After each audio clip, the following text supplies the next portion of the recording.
Tayo po ay magpapatuloy sa ating pong pag-aaral dito po sa book ng Samuel, First Samuel.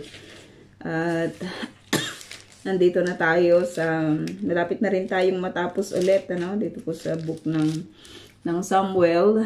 At nandito na tayo sa pagpapatuloy po natin yung chapter 23, na pinag-aralan po natin kagabi. So dito sa chapter 23, makikita po natin na maalala po natin, 'di ba, na itong si David ay nagtatago,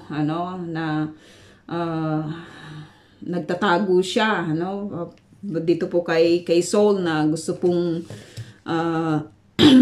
na gustong patayin siya, at nakita natin yung insecurities din nitong si Saul. Kumbaga nag-focus po siya sa paghuli or sa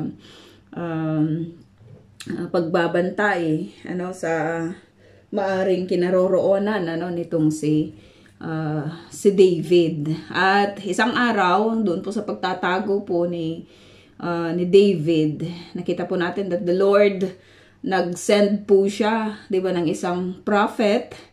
At sinabihan itong si David na pumunta ka doon sa Judah, doon ka pumunta sa Judah. So kumbaga napag-aralan po natin na nagtatago ka nga tapos pupunta ka pa sa malapit sa kung saan nagro-rule itong si Saul. Pero nakita po natin na without hesitation ay tumugon itong nag-obey si David. Pumunta nga siya sa Judah. Doon niya pinagpatuloy yung kanyang pagtatago kasama ng kanyang mga, after na ma-secure niya yung kanya pong mga magulang na ipinagbilin po niya sa Moab, ay nagtuloy po siya sa Judah without even questioning, 'di ba? Si God, bakit Lord, bakit mo ako doon ipapadala, 'di ba? 'Di ba nagtatago nga ako kay Saul,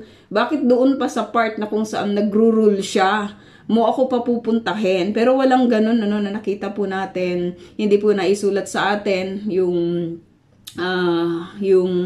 mga hesitations, maaring hesitation nitong si David nung pinapapunta po siya ng Lord through the prophet na sinend sa kanya, napapuntahin siya sa Judah, Pero nakita po natin that in his obedience ay lagi pong nakikita po natin yung pagkilos po ng Lord sa buhay niya. At nakita po natin ito dito po sa chapter 23. Nakita natin na doon po sa obedience po nitong si David, na pag-aralan po natin kagabi, na itong mga Philistines na supposed to be ay si Saul yung tinawag, 'di ba, na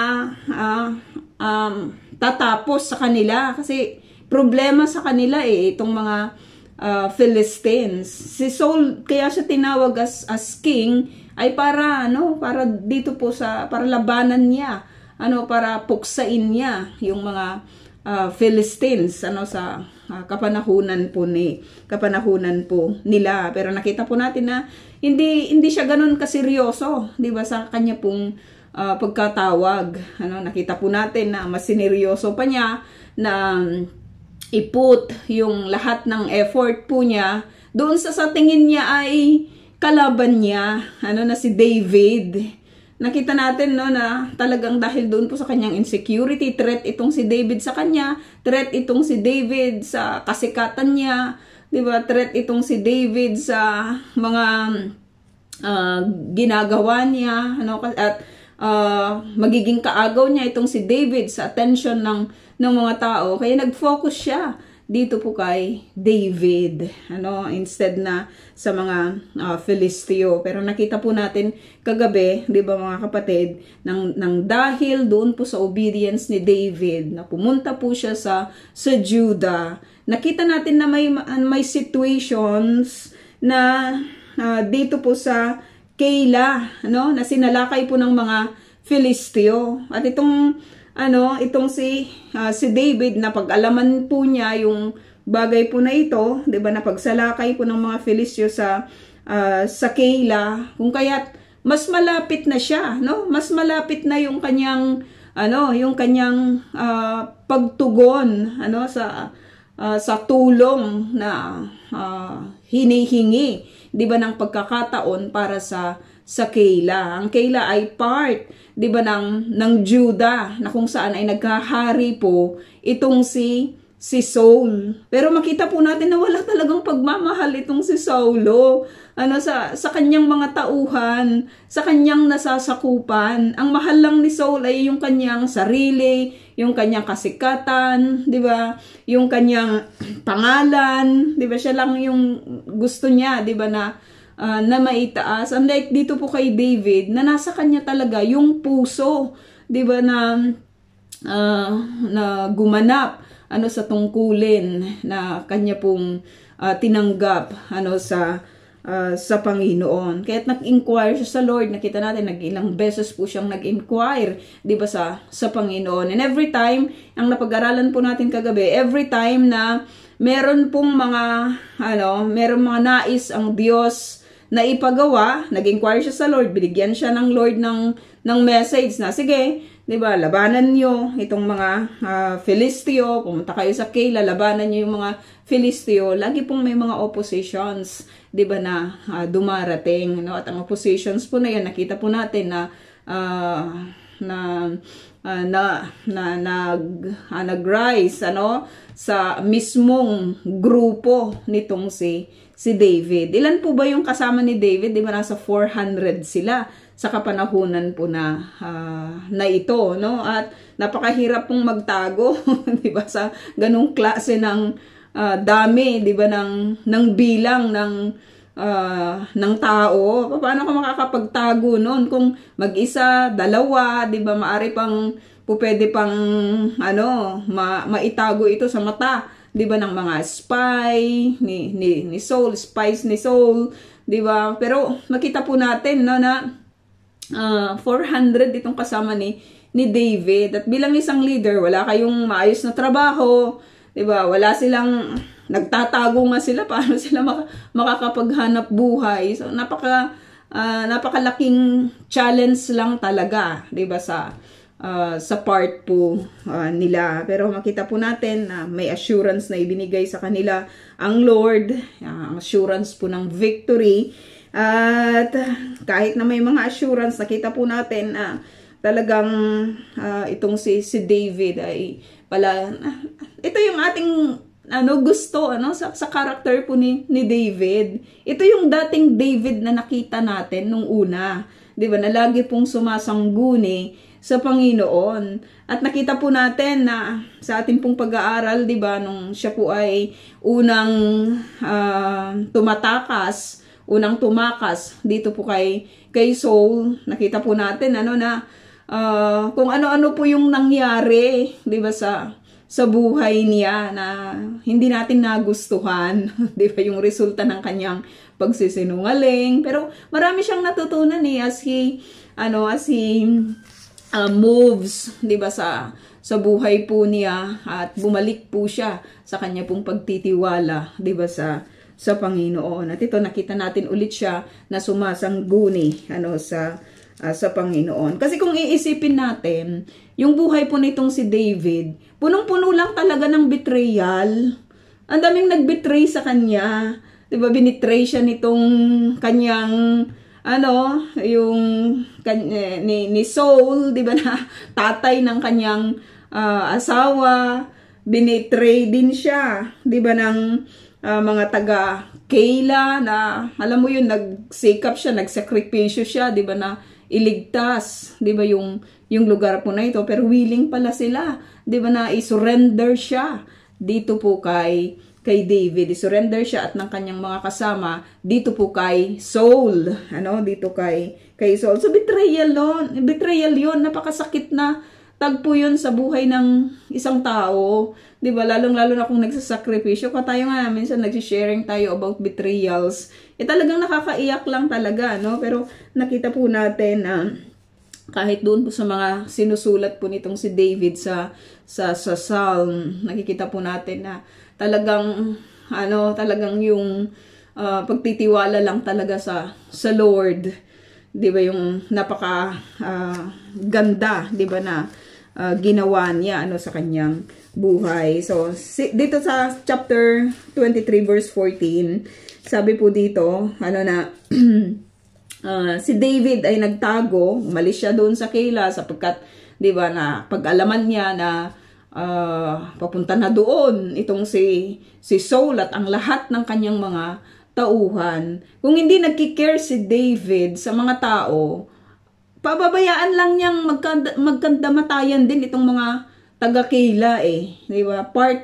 Sabi ko nga, ito, parte ng nasasakupan nitong si Saul. Pero si Saul willing siya, 'di ba, na kung magiging sagabal itong mga taga-Keila, willing siya, kahit nga si Jonathan, willing niyang patayin, 'di ba, na sarili na niyang anak 'yon. Pero nakita po natin na ganun talaga ang nagagawa, 'di ba, ng isang tao na walang pagmamahal lang talaga sa Panginoon, sa salita ng Lord, wala siyang ibang minamahal kundi yung kanyang sarili. Pero si David, sabi niya, maaapektuhan itong mga taga-Keila, ang naging naging move po nila ng kanya pong mga kasama, 400 na mga kasama ay umalis, 'di ba, sa Keila. At sabi dito, nagtago sila sa ilang ng maburol na lugar ng Sif. At ito yung pinakamatindi, no? Sabi dito, araw-araw hinahanap siya ni Saul.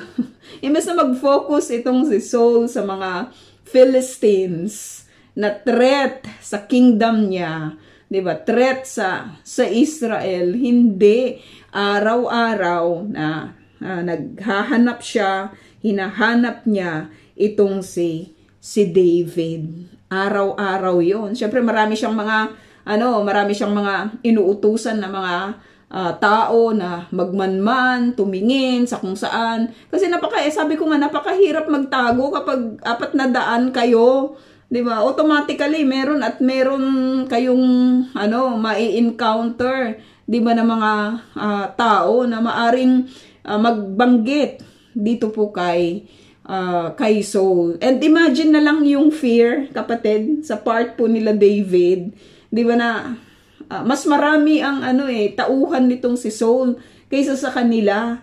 'Di ba? Nagtatago sila. Tayo medyo alam natin yung fear na binabanggit, 'di ba? Anytime ay maaring dumating sina Saul at eto na, 'di ba?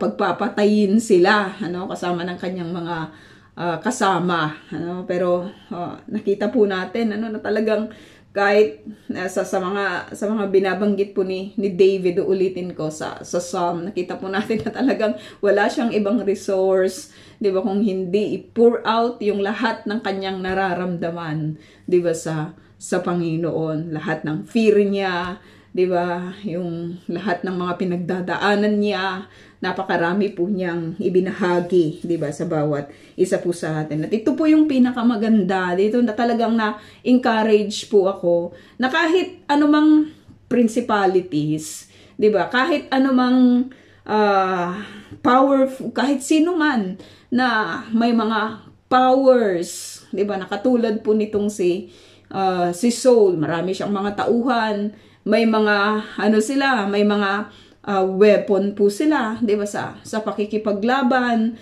Pero ito ang pinakamaganda, hindi itinulot ng Diyos. Hindi itinulot ng Diyos na makita siya nito. Hindi itinulot ng Diyos na makita ni Saul itong si David, no? Ang laki ng impact nun, kapatid, Kasi 'di ba, yung pagkikare ng Lord sa isang katulad po ni David na gusto pong sumunod sa kalooban niya, 'di ba? Yung protection ay nasa kanya. Yung protection na ibinibigay sa kanya ng Lord. Kaya pala sa scriptures, ang daming binabanggit ng banal na kasulatan patungkol sa Do not fear. Huwag kang matakot. Di ba? Ako matatakutin akong tao eh. Talagang, marami lang akong kinatatakutan, no? Sa bundok, takot ako sa ahas. Di ba? Sa dagat, takot din ako sa mga malalalim na part. Ewan ko po kung ano po yung mga kinakatakutan nyo. Minsan kahit sa paglabas-labas, di ba?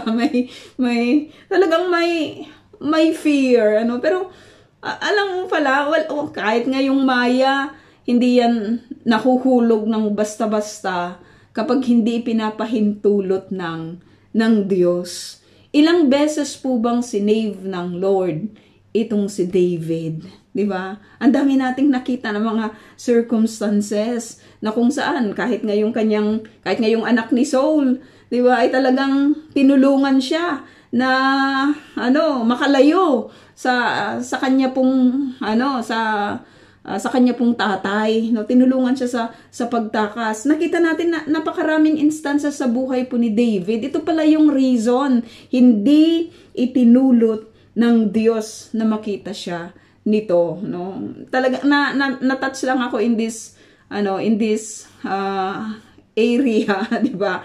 Kasi kahit na anong meron nakapangyarihan ang tao, kapag hindi pala tulot ng Diyos, walang magagawa yung tao. Nasa kapangyarihan pala ng Diyos ang lahat, 'di ba? Nang pangyayari sa buhay po natin. Nakita natin 'di ba na bigla-bigla siyang pupuntahin sa part ng Judah, no? Nag-obey lang siya sa Panginoon. Yun pala may purpose ang God. Nakita niya na doon po sa kanyang obedience may purpose ang Lord kasi isi-save ang Keilah dahil po sa kanya, dahil sa obedience niya. May mga instances na rin po ba sa buhay natin, mga kapatid, na nag-obey lang tayo sa Panginoon at hindi natin alam kung ano yung mangyayari. But later on, nakita po natin na ganun pala yung purpose ng Lord. Kaya pala namatay yung employer ko. Di ba may mga ganyang instances? Kaya pala inalis ako sa trabaho. Kasi kung hindi niya ako inalis, hindi sana ako napunta sa trabahong ito. Hindi sana, kung titignan mo, parang mas malaya ako ngayon eh. Inalis ako doon ng Lord. Kasi mas malaya ako ngayon, di ba, na makapagpuri sa Kanya, gumanap ng Kanyang tungkulin, di ba? Nang dahil sa yung obedience, nakita mo along the way na mas maganda pala yung plano ng Diyos sa iyo, 'di ba? Mas maganda pala ang plano ng Diyos sa atin nang dahil doon po sa ating pag-obey. Kasi hindi nagbigay ng instructions ang God eh. Dito po kay David, basta sabi niya pumunta ka sa Judah. Pero nakita natin na kahit ganun po yung nangyari, nagsakripisyo po itong si David sa pag-save sa Keilah. Pero laging may betrayals, 'di ba, na nangyayari sa buhay niya, no? Nakahanda ang mga taga-Keilah na i-surrender siya dito po kay Saul, no? Pero ang pinaka maganda na nakita po natin dito po sa verse 14, lahat ng pangyayari, kung may lesson man tayo na makikita dito, lahat ng pangyayari sa buhay natin, kung hindi tutulot ng Diyos, di ba? Walang mangyayari. Walang mangyayari, no? Sana tumatak ito, no, lalo sa akin, tumatak ito sa puso ko, tumatak ito sa isip ko. Kasi marami akong mga kinatatakutan, di ba, sa buhay na ito. I don't know to you, no? Pero napakaganda na makita po natin ang lesson po na ito, that in everything na nangyayari sa buhay po natin, kung hindi ipapahintulot ng Lord, ay hindi ito mangyayari, no? Hindi itinulot ng Diyos na makita siya nito. So kahit na anong gawin mo pala, di ba? Kahit na magpakalat-kalat ka pala diyan, kung hindi itutulot ng Diyos na makita ka ng taong kinatatakutan mo, ng taong gustong humuli sa iyo, wala siyang magagawa. That is the message, no? That is the message. At sabi dito, verse 15, nanatili ang pangamba ni David sapagkat alam niyang siya'y talagang gustong patayin ni Saul. Tao lang itong si David, kapatid. katulad natin, no? Nandyan yung kanyang pangamba. Na kahit sabihin natin, malakas yung kanyang pagtitiwala, 'di ba, sa Panginoon. As human, ang dami mong iisipin eh. 'Di ba? Saan ka kukuha ng pagkain ninyo araw-araw with this 400 people? 'Di ba? Saan ka, ang hirap-hirap ng kanilang kalagayan, at kung maaring kung tayo po si David, sasabihin natin, ito ba yung magte-take sa akin as king? Ang hirap naman. Bumalik na lang ako sa sa Bethlehem. 'Di ba? Tulungan ko na lang yung tatay ko. 'Di ba? Yung parang dati na kahit magpastol na lang ako, bakit kahirap naman ng ganitong kalagayan? 'Di ba? Bakit ang hirap-hirap naman ng kalagayan? Nagtatago ako kay Saul, 'di ba? Wala kaming sapat na pagkain, walang magandang tulugan, 'di ba? Napakahirap naman ng sitwasyon. Pero makita po natin, mga kapatid, na kahit meron po siyang mga pangamba, 'di ba, hindi naman naaalis yan eh. Hindi naman talaga naaalis yung pangamba, lalong-lalo na kapag alam mong talagang merong isang tao, 'di ba, na nasa kanya lahat ang kapangyarihan, nais kang patayin, no? Nasubukan na po ba nating nakatanggap ng threat, 'di ba, ng pagpatay, 'di ba? Mahirap 'yun, no? Pero yung kapag malayo, medyo kampante lang tayo kung malayo yung nagte-threat, 'di ba? Kampante tayo. Pero paano kapag nandyan na, 'di ba, sa malapit? So we can understand David na may mga pangamba, no? Na natili yung pangamba niya. Sapagkat alam niyang siya talagang gustong patayin ni Saul, no? Sabi dito, nang siya'y nasa Hores sa ilang ng Sif. Na ito pala yung reason, no? Ipinagbigay alam sa atin ng scripture na meron pong pangamba itong si David. Nananatili yung kanyang pangamba, no? At maintindihan natin, 'di ba, na malay mo paggising mo sa yung maalimpungatan ka lang nandyan na yung mga kasundaluhan nitong si Saul, 'di ba? At malagay na sa alanganin, 'di ba, yung kanilang mga buhay. Pero sa ganung kalagayan nitong si David, makikita natin na sabi dito, pinuntahan siya ni Jonathan. Sabi dito, at anong ginawa ni Jonathan? Pinalakas ang kanyang loob. Pinalakas ang kanyang loob. Saan? Sa pangalan ni Yahweh, no? Niris ni Jonathan ulit ang kanyang buhay. Mapuntahan lang itong si David. Paano kapag may nakakita sa kanya? 'Di ba, na mga spy or kahit sino man na po pwedeng magsumbong, 'di ba, sa kanyang ama, malalagay sa alanganin na naman, 'di ba, yung buhay nitong si Jonathan. Pero makita po natin na sa moment na kung saan may pangamba itong si David, nakita po natin na ang Lord yung nagda-direct ng mga taong pupunta, mamimit mo, 'di ba? Makakausap mo at magbibigay sila ng lakas ng loob, ng encouragement sa mga panahon na kung kailan kailangan mo. 'Di ba? Itong si David, binigyan siya ng Lord ng isang napaka totoo, 'di ba, na kaibigan sa katauhan po nitong si Jonathan, no? In-encourage po siya ni Jonathan, no? Kaya hindi natin pala po pwedeng maliitin yung encouragement, no? Napakalaki pala ng po pwede niyang gawin, 'di ba, sa buhay ng isang tao, 'di ba? Sabi dito, anong ginawa niya? Pinalakas ang kanyang loob sa pangalan ni Yahweh. Ano ba yung sinabi niya? No, ano ba yung sinabi niya? Sabi dito 17, sinabi nito, David, huwag kang matakot at hindi ka mapapatay ng aking ama. Huwag kang matakot, David. hindi ka mapapatay ng aking ama. Saan umuhugot si Jonathan ng ganitong mga pananalita? Diba? Napakalaki lang din talaga ng pagtingin ni Jonathan. Hindi sa kanyang ama, kundi sa kalakihan ng Diyos na pinaniniwalaan niya. Magmula nung inintroduce sa atin ang character po nitong si Jonathan, nakita po natin, 'di ba, na yung kanya pong katapangan, ay nanggagaling doon po sa kanyang pagtitiwala, 'di ba, sa Panginoon. Sabi niya kay David, sa panahon na kung saan kailangan ni David ng encouragement, kasi may pangamba siya, hindi siya pinabayaan ng Lord, sinend si Jonathan sa kanya. At ang sabi niya, huwag kang matakot, hindi ka mapapatay ng aking ama.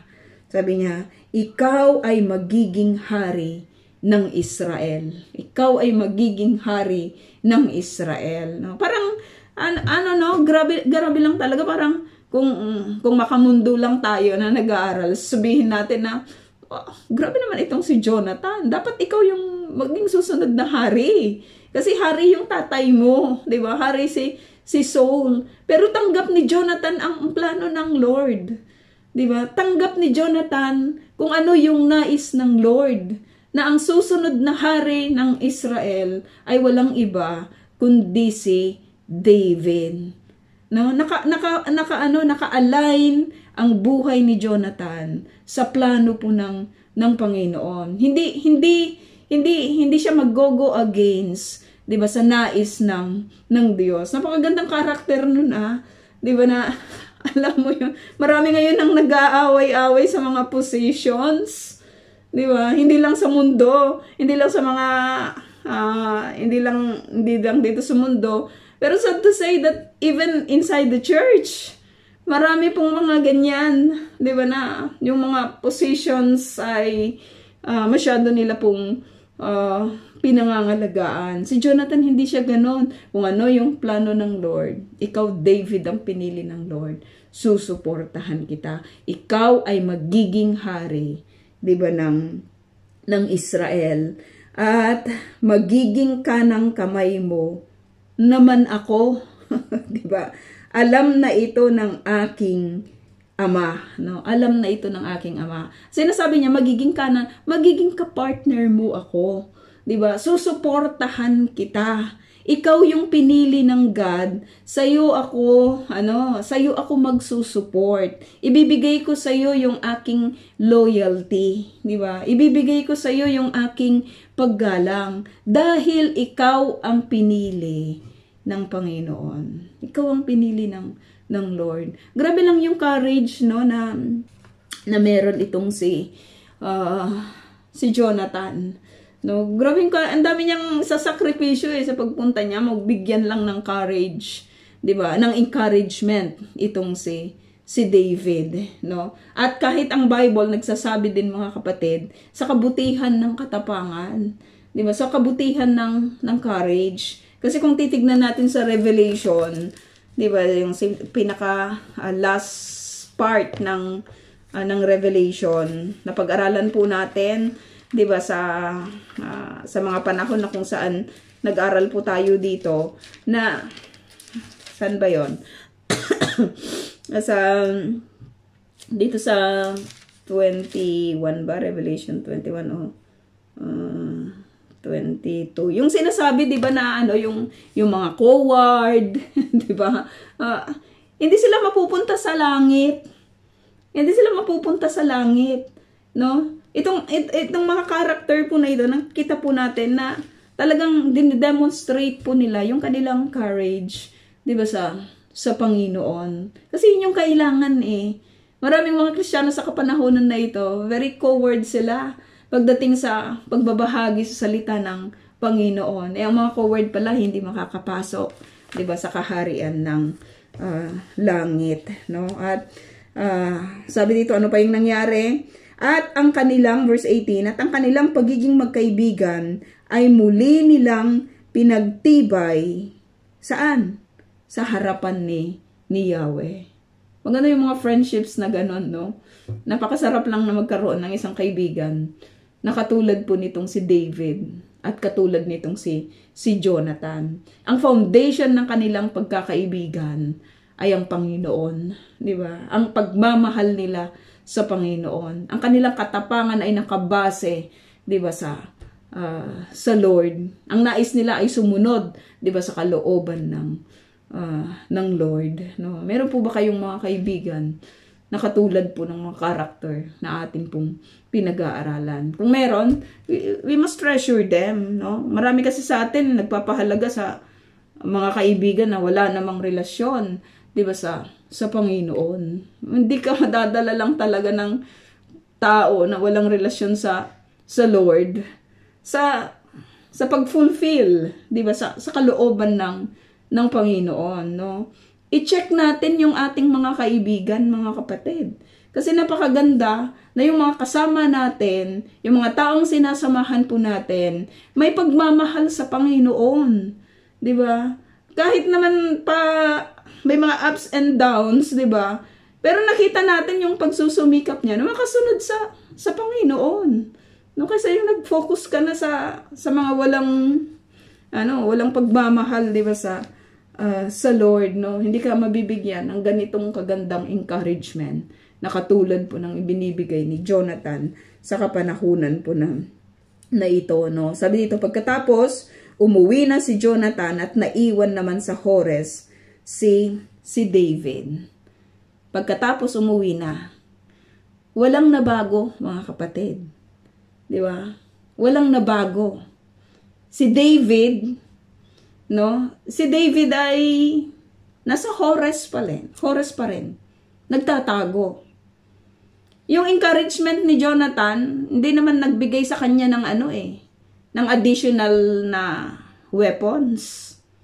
Wala naman, di ba? O kaya hindi naman nagdala si Jonathan ng mga additional na mga tauhan. Wala namang nabago eh. 'Di ba? Hindi nabago yung sitwasyon nitong si David.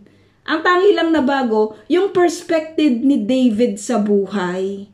'Di ba? Iyon po yung nagagawa ng encouragement. Na nababago yung pananaw mo sa sitwasyon na kahit mahirap, pero dahil may encouragement na galing sa isang mahal na kapatid, 'di ba? O mahal na kaibigan, ang encouragement na 'yon, 'di ba, ay nakabase sa foundation ng kanyang pagmamahal sa Panginoon. Lumalakas yung iyong lumalakas yung perspective mo sa buhay eh. At ano yung nangyari? Makikita po natin, malaki lang talaga yung nagagawa ng encouragement. No? When was the last time na nakarinig po kayo ng encouragement? No. Kailan po yon, di ba? Napag-usapan natin kagabi. yung alam mo yung encouragement, kapatid, na galing sa isang kapatid sa pananampalataya. It is a blessing, di ba? Treasure yon. Pero kapag ang claiming, na katulad po nitong si Saul, di ba? Katulad ni Saul, na kapag encourage mo yan si Saul, hindi yan makikinig eh. Di ba? Gagawin niyang problema yung encouragement mo. At doon mo makikita yung tunay na puso, di ba, ng isang tao. Nag-encourage itong si Jonathan sa isang tamang puso. Di ba? Sa tamang puso na meron si David na nagmamahal, di ba, sa Panginoon. Tinanggap po yun ni David, no? Pinagtibay nila muli yung kanilang pagkakaibigan sa harapan ng Panginoon. Yung sinishare natin kagabi about yung sa situations natin, di ba, sa Tel Aviv, alam mo yun, di ba? Parang questionin mo lang talaga, yung mga kapatid ba doon nagmamahal sa Lord? Kasi kung nagmamahal sila ng tunay sa Panginoon, di ba? Makikipag-settle sila eh. Makikipag-usap sila eh. 'Di ba? Yung alam mo yun, yung hindi nila isasara yung kanilang mga pandinig, and katulad ni Saul na parang gumaganap sila ng kanilang mga tungkulin, 'di ba, sa Panginoon. Pero may mga unsettled issues 'di ba? Na puro naman kasinungalingan yung kanilang pinaniniwalaan, no? So napakaganda na makita po natin yung encouragement na ninanais ng mga kapatid natin, ginawa nilang issues kasi napakarami, 'di ba, nang naging bunga ng encouragement na iyon, no? Ang daming na-create, 'di ba, ng mga alam mo yan, yung parang hallucinations na nangyari, at katulad ni David, 'di ba? Ganun lang siguro yung gawin din po natin, kasi ito naman po yung pinag-aaralan po natin. Hindi naman siya nakipaglaban kay Saul talaga 'di ba? So pabayaan lang natin ang Lord yung gagawa ng paraan kung papaano po niya bibigyan, 'di ba, ng hustisya ang lahat ng bagay, 'di ba, sa buhay natin. Huwag tayong masyadong wag din tayong masyadong anong tawag doon, yung parang feeling guilty, 'di ba? Kasi wala naman yung maitutulong din, 'di ba, sa bawat isa po sa atin. Kung merong dapat mag-feel ng guiltiness, sila 'yon, 'di ba? Sila 'yon at hindi tayo, no? Sabi dito, ang mga taga-Sif ay nagpunta kay Saul sa Gibeah, no? Hindi natatapos yung betrayal. Saan po ba located ang Sif, mga kapatid? Located siya sa Judah. So dito makikita po natin saan galing na tribe si David. Judah. 'Di ba? Kumbaga, ito katribo mo ito. Pero gusto nilang i-betray ulit itong si David, no? I-betray nila si David. Sabi dito, nagpunta kay Saul, itong mga taga-Sif, at sabi nila, si David po ay doon nagtatago sa lugar namin sa Hores, sa kaburulan ng Hakila, sa gawing timog ng kagubatan ng Jesimon, no? Ang sakit-sakit nito sa Keilah, masakit na sa part ni David Pero alam natin, hindi nagfo-focus si David sa mga betrayals na nangyayari sa buhay niya. Oo, nasasaktan siya kasi sinusulat niya sa atin sa Psalm, 'di ba? May mga sakit talaga na nararamdaman siya. Ito, mga kapatid, tribe mo na ito katribo mo na yung mga tao na ito, 'di ba? Pero gusto ko pa rin nilang i-betray, no? Kapatid mo na ito sa pananampalataya, pero may betrayal pa rin. Kasama mo na ito sa church, pero may betrayal pa rin, 'di ba, na nangyayari. Yung feeling ba na nakalaban mo yung taong ito, 'di ba? Instead na nakafocus sa totoong kalaban, minsan ang ginagawa ng nating mga mananampalataya, tayo mismo, 'di ba, yung nagkakagatan, no? Tayo mismo yung nagkakagatan, at makikita natin ang magiging resulta ng bagay na ito. Sabi dito, alam po naming gustong-gusto ninyo siyang mahuli. Puntahan ninyo siya roon kung kailan nyo gusto, at tutulungan namin kayo sa paghuli sa kanya. Grabe yun Ito yung mga taong hindi nakakaunawa, 'di ba? Sa panukala ng Diyos. Ito yung mga taong walang pagtingin lang talaga sa plano ng Panginoon. Sila yung nagbe-betray, 'di ba? Sila yung nagbibigay ng kasakitan sa mga totoong nais sumunod, 'di ba, na gumanap sa tungkulin na binibigay ng Panginoon. Laging may betrayal sa buhay natin, mga kapatid. 'Di ba, na-share natin kagabi yung mga betrayals na nangyari sa buhay natin. Napakasakit po nun, 'di ba? Napakasakit lang talaga. Ito, panibago na namang ito, 'di ba, na betrayal sa buhay nitong si si David. At sinabi ni Saul ito, pagpalain nawa kayo ni Yahweh dahil sa pagmamalasakit. Dahil sa pagmamalasakit, kanino Saul? Pagmamalasakit ninyo. No? Dahil sa pagmamalasakit ninyong ito, kanino? Sa akin. Akin lang. 'Di ba? Ako. Napaka ano lang talaga, napaka selfish lang talaga nitong si Saul. At bago natin husgahan si Saul, 'di ba mga kapatid, kahit naman sa kapanahunan natin na ito, ang dami ring ganitong mga leader. Wag na tayong lumayo. 'Di ba? Wag na tayong lumayo, sa church na lang yung tignan natin. Ako yung bida. 'Di ba? Ako lagi yung sarili ko lang yung iniisip ko. 'Di ba? May mga ganyang mga sa kapanahunan na ito. Yung alam mo yun, yung feeling ni Saul, nasa kanya yung spirit ng God. 'Di ba? Na lahat ng kanyang mga gagawin sasang-ayon sa kanya.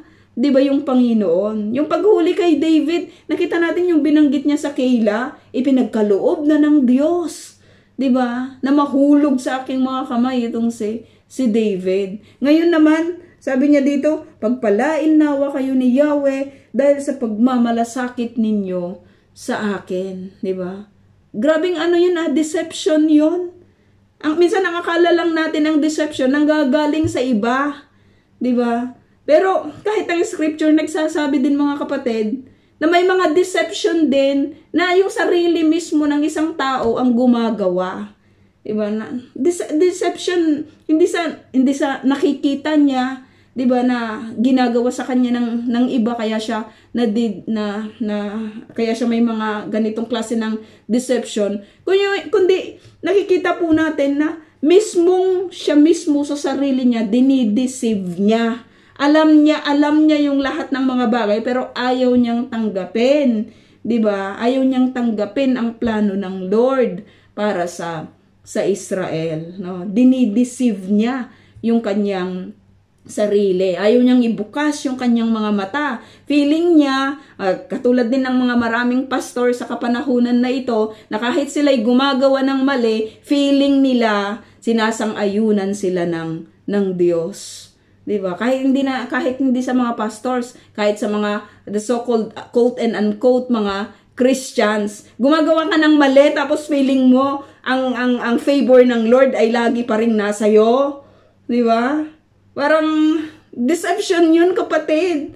Hindi deception sa ibang aspect ng buhay, kundi deception mo mismo. Ikaw yung nagde-deceive sa sarili mo dahil alam mo mismo, kahit kung ikaw ay magbabasa sa salita po ng Panginoon, kung ikaw ay gumagawa ng hindi tama, 'di ba, sa Panginoon, alam mo yung stand ng Lord pagdating sa bagay na yon. Pero si Saul, dinideceive niya yung kanyang sarili. Ginagamit niya yung pangalan ng Panginoon, 'di ba? For nothing. Wala naman yun sa kanyang puso. Pero nakita po natin na sabi niya ganoon, salamat sa inyong pagmamalasakit. Pagpalain nawa kayo ni Yahweh dahil sa pagmamalasakit ninyong ito sa akin. Sa akin pa rin. 'Di ba? Ako pa rin yung bida. Ako yung sinasaktan dito ni David. Kaya dapat lang, hindi si Yahweh hindi si Yahweh yung sinasaktan Si Saul yung sinasaktan. 'Di ba? Nitong si David, hindi naman, kapatid 'Di ba? Hindi nga nakikipaglaban si David sa kanya. Hindi nga sumasalakay si David sa kanya. Pero ano ang report niya? 'Di ba? Si David ay gusto siyang salakayin. Parang nangyari lang sa Tel Aviv, gustong alisin. 'Di ba, yung mga ganon. Gustong wag maging pastor, 'di ba, sa Tel Aviv, no? Sinong nagsabi nun? 'Di ba? Sinong nagsabi nun, no? Wala, deception. Napakatindi, 'di ba, ng deception sa kapanahon na ito. At maging maingat lang din talaga ang bawat isa po sa atin, 'di ba, na huwag tayong ma-deceive. Kahit ang scripture nagsasabi niyan, 'di ba, na huwag tayong ma-deceive. Paano dapat tayo hindi ma-deceive? Manangan tayo.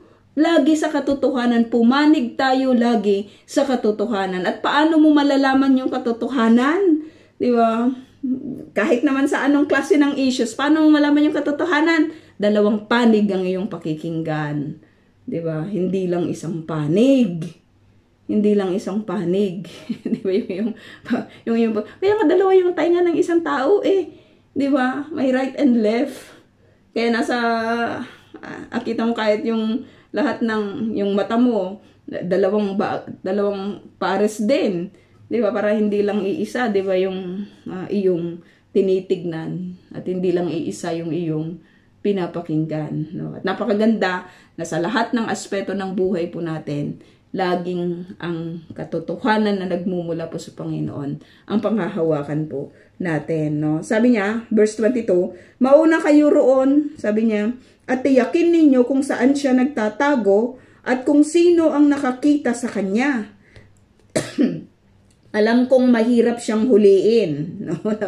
Alam ni Saul kasi nga alam natin, 'di ba, na hindi naman tinutulot ni Yahweh eh. 'Di ba, na mahuli itong si David.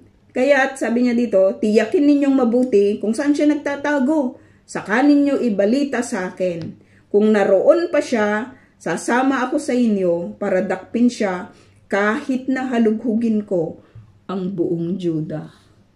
Grabe Grabing grabing klase ng leader. Hindi na siya nakapag-focus sa dapat niyang pag-focusan na nakaaway.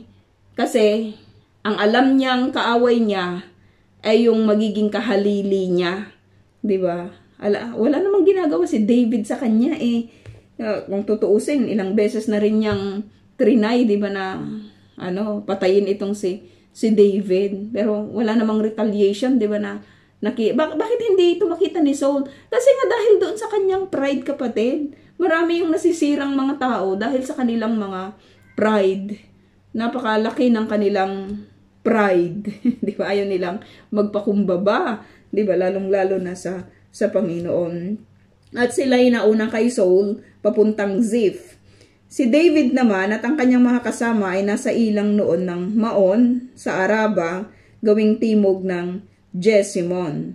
Lumakad si Saul at ang kanyang mga tauhan upang hanapin si David. Sabi dito, hindi lingid kay David na hinahanap siya ni Saul, kaya nagtago siya sa ilang ng Maon. Ngunit sinundan pa rin siya ni Saul. Samantalang nasa kabilang panig ng bundok sina Saul, sina David naman ay nasa kabila at walang ibang mapuntahan, no? Magkabilang bundok lang, no, yung kanilang kinaroroonan. Masusukol na lamang sila nina Saul. Masusukol na sila, no? Kasi magkalapit na lang sila eh.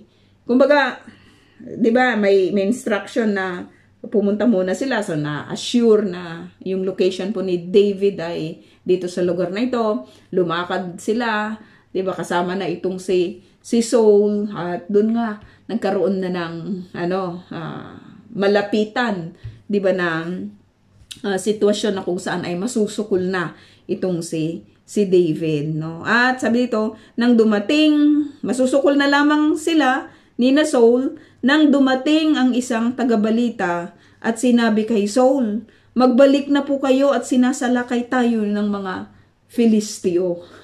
Magbalik na po kayo. 'Di ba? Sinasalakay tayo ng mga... Ito yung sinasabi ko, mga kapatid, no, na alam mo yun, kapag nag-focus kahit sa iglesia, kapag nag-focus tayo sa pagkakagatan sa isa't isa, darating ang kaaway, 'di ba? Siya mismo yung sasalakay sa atin or sa church. Kaya magbabantay tayo. 'Di ba?